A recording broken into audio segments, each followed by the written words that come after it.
اللہ تعالیٰ نے فرمایا اس ماہ میں ایک رات ہے، وہ رات کیا ہے؟ اِنَّا أَنزَلْنَاهُ فِي لَيْلَةِ الْقَدْرِ، اللہ نے فرمایا بے شک ہم نے اس کو لیلۃ القدر میں نازل کیا۔ اب ہم پوچھیں کہ لیلۃ القدر کیا ہے آخر؟ نبی کریم صلی اللہ علیہ وسلم کا ارشاد ہے، حضور نے فرمایا کہ میں لوگوں کو بتانے کے لیے لیلۃ القدر کون سی رات ہے باہر آ رہا تھا، دو مسلمان آپس میں لڑ رہے تھے اور اللہ تعالیٰ نے مجھ سے بھلا دی وہ رات۔ دیکھیے مسلمانوں کا لڑنا کتنا بڑا نقصان دہ، کیسی عظیم نعمت سے ہم محروم ہو گئے۔ ہم کوشش تو کرتے آخری دہا کی تاخ راتوں میں جگے، لیکن بعض وقت انسان پہ نیند کا غلبہ ہوتا ہے، مزاج ناساز ہوتا ہے، اور اگر ہم کو سو جائیں تو پچھتاوا رہتا، نہیں معلوم مجھے کاش یہی رات تھی اور مجھ سے چھوٹ گئی۔ تو مسلمانوں کا آپس کا اختلاف کتنا نقصان دہ ہوتا ہے، مسلمانوں کے آپس کے جھگڑے امت کے لیے کتنے نقصان دہ ہوتے ہیں۔ ہم کو اس بات پہ غور کرنا پڑے گا۔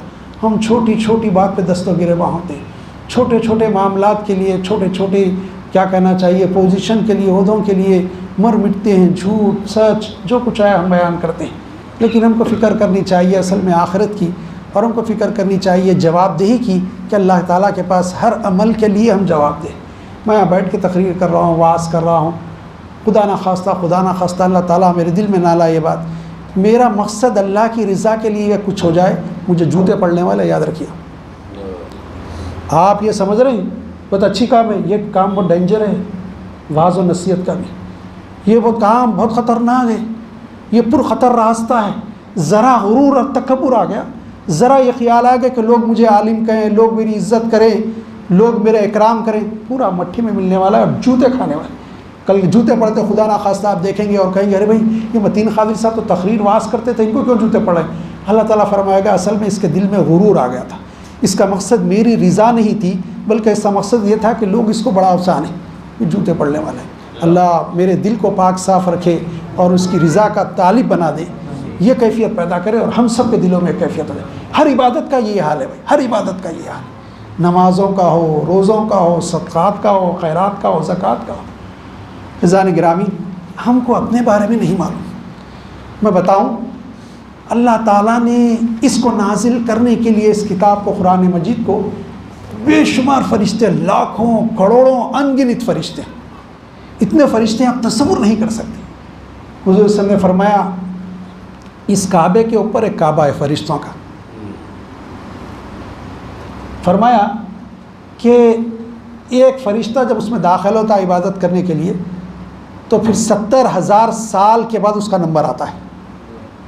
کتنے فرشتے ہوں گے اندازہ لگا لیجیے، 70,000 سال کے بعد۔ تو یہ اتنے فرشتے، لیکن اللہ تعالیٰ نے جس فرشتے کو اس کتاب نازل کرنے کی ذمہ داری دی وہ سارے فرشتوں کا سردار، وہ بھی صادق الامین، اس فرشتہ بھی روح الامین، وہ فرشتہ سارے فرشتوں کا سردار، بڑا طاقتور، اتنا طاقتور کہ ایک مرتبہ پہاڑ جیاد، جبل جیاد بلکہ شہر جیاد بھی ہے، مکے کو حرم کو آتی اونچائی پہ پہاڑ ہے وہاں پر نظر آ گیا آسمانوں پہ، تو وہیں ایگزیکٹ نہیں، اوپر آسمان پہ کرسی پر بیٹھا ہوا۔ نبی صلی اللہ علیہ وسلم نے فرمایا اس کے بیٹھنے کی وجہ سے آسمان اور زمین کا کوئی حصہ نہیں تھا جو اس کو وہ گھیرا ہوا نہ تھا۔ حضور صلی اللہ علیہ وسلم فرمایا میرے پہ خوف طاری ہو گیا اس کو دیکھنے کے بعد، اصلی حالت میں جبریل امین کو دیکھی، کیسا بڑا فرشتہ، اس کو اللہ نے معمور کیا۔ اندازہ لگا لیجئے یہ کیسی کتاب ہے، کون لے جائیں، کون نازل کرے؟ تو کہا جبریل امین لے جائیں، روح القدس لے جائے، ان کو ذمہ داری دی گئی۔ اور یہ کتاب جس انبیاء پر نازل کی گئی، کہا جاتا ہے اللہ عالم کہ 1,24,000 لگ بھگ انبیاء اکرام دنیا میں مبعوث ہوئے ہیں، اور اس میں بھی جو رسول تھے 9 کی تعداد قرآن مجید میں بتائی گئی، بے شمار رسول اور بھی رہے، ان میں بھی سردار الرسل حضرت محمد مصطفیٰ صلی اللہ علیہ وسلم کی طرف نازل لے کے آنے والا اللہ کی اس کتاب کو فرشتوں کا سردار جس پہ نازل کی جا رہی ہے، وہ سارے انسانیت کے ہی سردار نہیں بلکہ انسانوں سے اعلیٰ عرفہ مقام انبیاء اکرام کا، انبیاء سے اعلیٰ مقام رسول کا، ان رسولوں کے سردار، سردار الرسول صلی اللہ علیہ وسلم۔ دیکھیے آپ کیسی عظیم کتاب ہے۔ عزیزان گرامی، جس رات میں نازل کی گئی، وما ادرک ما لیلۃ القدر، لیلۃ القدر خیر من الف شہر، تم جانتے ہو کیا ہے؟ مالک ہم کیا جانیں، یاد رکھو لیلۃ القدر 1000 مہینوں سے افضل ترین رات ہے۔ وہ رات اتنی عظیم جس پہ نازل کی گئی، اور جس امت کی طرف نازل کر گئی آپ کو اپنے مقام کا پتہ نہیں ہے، آپ عام قوموں کی طرح قوم نہیں ہے، آپ عام انسانوں کی طرح انسان نہیں ہے۔ حضور اللہ تعالیٰ نے فرمایا کنتم خیر امت، تم بہترین امت ہو، اخرجت للناس، لوگوں کے لیے نکالی گئی ہو، تامرون بالمعروف، تم نیکی کا حکم کرتے ہو، ونہی عن المنکر، اور برائیوں سے لوگوں کو منع کرتی ہو، روکتی ہو۔ یہ تمہارا وصف ہے، یہ صفات ہے تمہاری۔ نہ نیکیوں کی تلقین ہم میں ہے، نہ لوگوں سے برائیوں کی روکنے کی ہمت اور ایمان کا اتنا تقاضا ہے ہم میں ہے۔ کیفیت دیکھیے، ہم کو پتہ ہی نہیں ہم خیر امت ہیں۔ You are the best group of the person, you are the best creation in human being, تم بہترین لوگ ہو، ہم تم کو نکالے ہیں۔ دیکھیے اگر آپ ذرا تصور کریے اللہ کا کتنا بڑا فضل و کرم ہے۔ میں تمہیداً گفتگو کروں، ابھی عنوان پہ آنے، تمہیداً آپ کو بتا رہا ہوں کہ جو ہے اللہ تعالیٰ اگر کسی غیر قوم میں پیدا کرتا، نہ آپ کا اختیار تھا نہ میرا اختیار تھا بھائی، ہم میں سے کسی کا اختیار نہیں تھا مسلمان گھرانے میں پیدا ہو، اور اس ماحول میں ڈل جاتے۔ میں نے کتنے لوگوں کو اسلام کی دعوت دی، میرے دوستوں کو، اس میں مرد بھی تھے، بعض خواتین بھی تھے، میرے سامنے اسلام کی کسی بات کا انکار نہیں کیا انہوں نے۔ میں نے قرآن کے حقائق ان کے سامنے رکھے اور بتایا کہ یہ توحید کتنی اہم چیز ہے، وحدانیت کتنی اہم چیز ہے، اس کی وجہ سے کیا خوبیاں پیدا ہوتی ہیں انسان میں، اور یہ چھوڑنے کی وجہ سے کتنی برائیاں پیدا ہوتی ہیں۔ تو یہ کہتے ہیں کہ بیسٹ ریلیجن ہے، کوئی کہتا ہے کہ ہم چھوڑ کے نہیں آ سکتے، پھنسے ہوئے ہیں حکومت کے جال میں، کوئی کہتا ہے کہ خاندان کا بیڑیاں ہمارے پیروں میں پڑی ہیں۔ صحیح اسلام کو سچا مانتے، یہ نہیں کہ انکار کیا کسی بات کا۔ اکثر لوگوں نے، اللہ ماشاء اللہ کوئی تھے ہوں گے تھوڑے بہت دو چار ایسی، لیکن اکثر لوگوں نے جب دعوت دی تو انہوں نے اسلام کو اچھا مانا، لیکن چھوڑ کے نہیں آئے، مجبوریوں نے ان کو جکڑ لیا۔ اصل میں اللہ نے ہدایت نہیں دی، لیکن آپ دیکھیے اللہ کا کتنا بڑا فضل و کرم میرے پہ اور آپ پہ ہو گیا کہ ہماری بغیر خواہش کے اللہ تعالیٰ نے مسلمان گھرانے میں ہم کو پیدا کیا۔ لیکن ہماری ذمہ داری ہے کہ ہم صحیح مسلمان بننے کی کوشش کریں، ہم وہ اخلاق، وہ صفات، وہ خوبیوں والے بنیں جو اللہ تعالیٰ کو مطلوب مومن ہے۔ ایک مومن کے جو صفات ہونی چاہیے، وہ صفات کردار کے، وہ صفات ایمان کے، وہ صفات اخلاق کے، وہ صفات معاملات کے مومن کے ہم اپنے اندر پیدا کریں۔ اور ہمارا وتیرہ یہ ہے کہ ہم نام کے مسلمان ہیں اور باقی معاملہ پورا غیروں سے بدتر، برا نہ مانیے میری بات، اکثر یہ حال ہے ہمارا۔ نام تو مسلمانوں کا ہوگا لیکن معاملات میں، کاروبار میں، تجارتوں میں، بول چال میں جھوٹ، دغا، دھوکہ، دیکھیے آپ کیسے کیسے کام ہم کرتے، چوری، غیبت، چغلی۔ رمضان میں تو شیطان بنا تھا، اب تو کوئی موقع نہیں ہے کہ بولنے کا شیطان بہکایا، بلکہ اب تو جوتے پڑیں گے اگر آپ کریں گے یہ کامات۔ آپ غور کر لیجئے کیا معاملات ہمارے، یہ بچنے کی ضرورت ہے۔ میں اصل کہہ رہا تھا کہ نزول قرآن کا معنی ہے، اور اس کی عبادت اتنی زیادہ، اس کی اہمیت، اس کی فضیلت اتنی ہے کہ قرآن مجید نازل کرنے، اللہ نے فرمایا دیکھو بہترین کتاب ہم نے نازل کی ہے۔ چلو علماء نے لکھا ہے کہ یہ شکرانے کی طور پر روزے فرض کیے گئے۔ اور کیسی کتاب؟ اللہ نے بڑی کتابوں کا تذکرہ کرتا ہوں، بہت صحیفے ہیں ان کو چھوڑتا ہوں، چھوٹی کتابیں اور بھی ہیں۔ قرآن مجید نے تورات، زبور، انجیل کا تذکرہ کیا۔ تورات کے بارے میں بہترین کتاب ایک ہی وقت میں تختیوں پر لکھی گئی، موسیٰ علیہ السلام کے حوالے کر دی گئی۔ انجیل کے بارے میں، زبور کے بارے میں، لیکن کوئی کتاب اپنی اصلی زبان میں موجود نہیں۔ اولڈ ٹیسٹامنٹ، نیو ٹیسٹامنٹ کہاں ہے اپنی اصلی زبان میں؟ سب سے پہلے تورات کا جو نسخہ ملتا ہے وہ ٹرانسلیٹڈ نسخہ ہے ان کے پاس، جو ملا ہے وہ بھی صحیح اصلی حالت میں نہیں۔ آپ دیکھیے، پوچھیے کہ بائبل انجیل کے کتنی ہیں؟ 104 کتابیں تھیں۔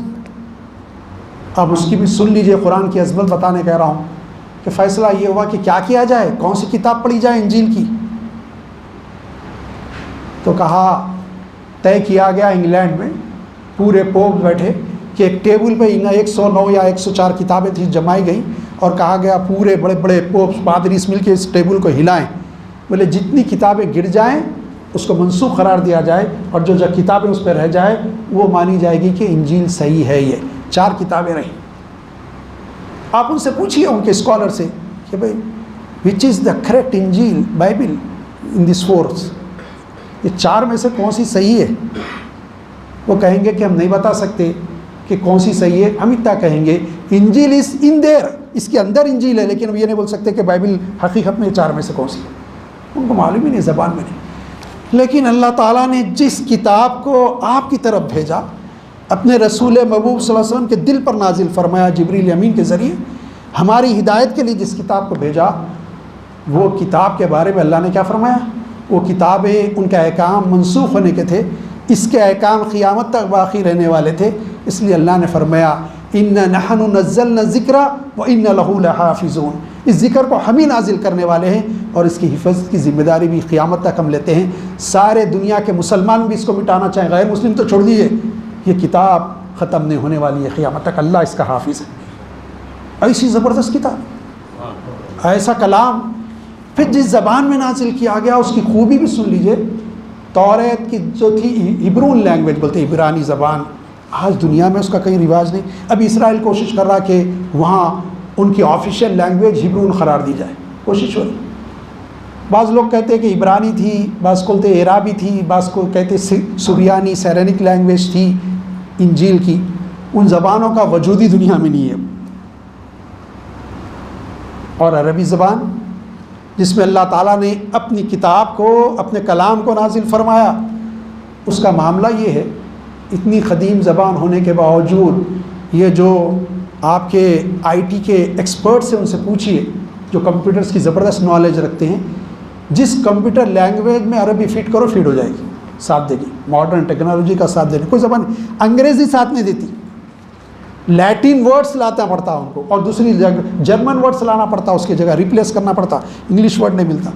لیکن عربی زبان کی خوبی یہ ہے کہ ماڈرن دور کی جو ٹیکنالوجی ہے اس میں بھی پوری فٹ ہوتی ہے. اور آج بھی قرآن مجید کی جو زبان ہے، اسٹینڈرڈ لینگویج عربی وہی مانی جاتی ہے ساری دنیا. آج بھی کیفیت ہے. کلوکیل بول چال کی زبانیں بدلی ہیں عرب میں بھی، لیکن آج بھی اسٹینڈرڈ لینگویج ہے. یہاں سے کوئی گئے، ہمارے چھوٹے بھائی گئے، وہ جب عربی پڑھتا تھا ایم اے میں تو میرے ساتھ بیٹھ کے پڑھتے تھے آ کے، تو جو وہ عربی سیکھے، بعد میں ایک چھوٹا موسا کورس کیا عربی کا ڈپلوما، وہ چلے گئے باہر، انجینئر ہے وہ جب وہاں بات کرنے لگے، اور ظاہر ہے عربی تھوڑا پڑھے تھے تو بہت جلدی ماحول میں سیکھ جاتا انسان. جب بات کرنے لگے تو عرب بولنے لگے ان کو بڑے بڑے شیوخ، لا لا لا انت لا محدث، تو انجینئر نہیں، انت معلم اللغت العربیہ، تو عربی زبان کا استاد ہے. وہ پریشان ہو گئے، میرے کو پوچھا بھائی لوگ ایسا بول رہے ہیں. میں نے کہا اصل میں آپ جو بات کرتے ہیں، ہم جو زبان یہاں سیکھتے ہیں وہ اسٹینڈرڈ ہے، قرآن کی زبان سیکھتے ہیں. وہ لوگوں کی کلوکیل لینگویج ہوتی، ہاں بھائی وہ شیعہ کدا ایسے الفاظ اور عربی میں ہیچ نہیں ہو. وہ لوگ جو بولتے شیعہ ہے نہ کچھ ہے، وہ جو عربی زبان وہ لوگ بولتے، تو وہ اس کی وجہ سے وہ مانتے ہیں کہ صحیح عربی بول رہا ہے. تو معلم اللغت العربیہ والے استاد عربی زبان کا. آج بھی اسٹینڈرڈ لینگویج عربی قرآن مجید، ایسی زبردست تغیر تبدیلی. اور کیسی زبان، اس کی فصاحت اور بلاغت دنیا کی کوئی زبان مقابلہ نہ کرے.